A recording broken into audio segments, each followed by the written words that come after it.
Klarifikasi Sri Mulyani soal perbedaan data transaksi janggal Rp349 triliun dengan Mahfud MD.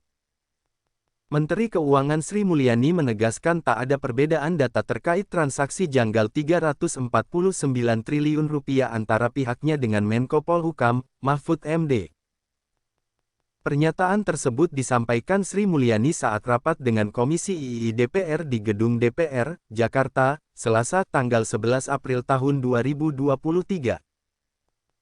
Tidak ada perbedaan data antara Menko Polhukam dan Menkes terkait transaksi agregat Rp349 triliun, kata Menkes, Selasa, dikutip dari YouTube DPR RI. Transaksi agregat Rp349 triliun artinya ada transaksi bersifat debit, kredit, keluar, masuk, yang mungkin kalau di dalam proses untuk melihat akuntansinya bisa disebut double triple counting, tapi ini semuanya dijumlahkan menjadi Rp349 triliun, lanjutnya. Sri Mulyani mengatakan, perbedaan data hanya disebabkan karena cara klasifikasi dan penyajian datanya yang berbeda. Menurutnya perbedaan itu juga terjadi karena Kementerian Keuangan hanya mengambil data yang merupakan pegawainya saja. Jadi kalau dilihat dari tabel ini tidak ada perbedaan, artinya ini pengkategorisasian saja. Dan kami menekankan, karena ini domain Kemenkeu kami ya hanya menjelaskan yang ada di Kementerian Keuangan, tegasnya. Data yang diperoleh Kemenkeu dan Mahfud, kata Sri Mulyani, juga berasal dari sumber yang sama. Yakni data dari Laporan Pusat Pelaporan dan Analisis Transaksi Keuangan (PPATK). Sehingga, menurut mantan Direktur Pelaksana Bank Dunia itu, perbedaan data Rp349 triliun hanyalah soal penafsiran yang tak sama.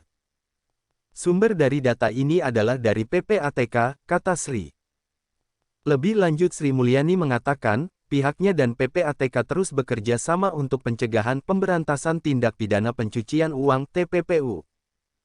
Kerjasama tersebut bahkan, menurut Sri Mulyani, sudah diperkuat dengan MOU antara pihaknya dengan PPATK.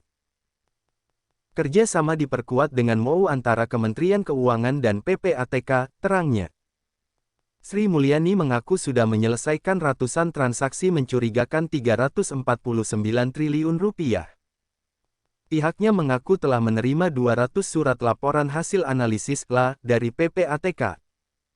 Dari jumlah itu, 186 surat telah diselesaikan oleh Kemenkeu RI. Kementerian Keuangan telah menindaklanjuti semua LA atau LHP terkait tindakan administrasi terhadap pegawai atau ASN yang terbukti terlibat sesuai UU 05/2014 JO PP No 94/2021 tentang disiplin PNS, ujar Sri Mulyani. Sri Mulyani menyampaikan, buntut kasus transaksi janggal tersebut, 193 pegawai juga telah dijatuhkan sanksi disiplin. Sebaliknya ada 9 surat yang harus dilimpahkan kepada aparat penegak hukum (APH).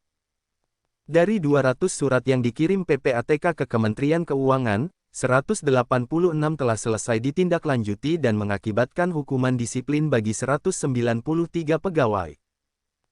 Sementara 9 surat ditindaklanjuti ke APH, jelasnya.